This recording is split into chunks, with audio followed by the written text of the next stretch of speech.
Hi friends, ఈరోజు వీడియోలో వచ్చేసి చుక్కలు ముగ్గులకే కాదండి, మనం బ్లౌజ్ యొక్క డిజైన్ కట్ చేసుకోవడానికి కూడా చుక్కలు అయితే యూజ్ చేసి కట్ చేయొచ్చండి. అది అలాగే ఈ వీడియోలో చెప్తాను అనమాట. ఈ విధంగా ఫస్ట్ వచ్చేసి నెక్ విడ్త్కు తగ్గట్టుగా మనం బాక్స్ షేప్ అయితే ఈ విధంగా డ్రా చేసుకోవాలన్నమాట. నెక్స్ట్ వచ్చేసి మనము 1 ఇంచ్ వెడల్పుతో మరొక బాక్స్ షేప్ అనేది డ్రా చేసుకోవాలండి. ఈ విధంగా 1 ఇంచ్తో మనము నెక్ చుట్టూతా కూడా మార్కింగ్ అయితే చేసేసుకొని మనము బాక్స్ అయితే డ్రాయింగ్ అయితే వేసేసుకోవాలన్నమాట. నెక్స్ట్ మనము ఇక్కడ వచ్చేసి రెండో డ్రాయింగ్ అనేది వేసాం కదా ఫ్రెండ్స్, ఇది ఖర్చు అనమాట. ఖర్చు పోను మనము ఒక 1.5 ఇంచ్కి అయితే ఈ విధంగా ఒక డాట్ అయితే పెట్టేసుకోవాలి. ఈ విధంగా నెక్ చుట్టూతా కూడా మనము 1.5 విడ్త్తో అయితే మార్కింగ్ అయితే పెట్టేసుకుంటూ ఈ విధంగా డాట్స్ లాగా చుట్టూతా కూడా పెట్టేసుకోవాలండి.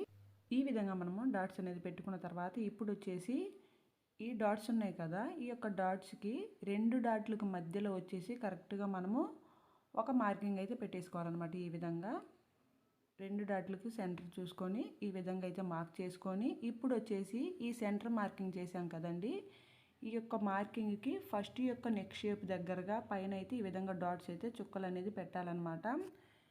ఈ విధంగా పెట్టుకొని మనము ఇప్పుడు వచ్చేసి నెక్ పాయింట్ దగ్గర నుంచి ఈ ఖర్చు అనేది వదిలేసేయాలన్నమాట. వదిలేసి ఈ విధంగా మనము షేప్ అనేది ఇవ్వాలండి.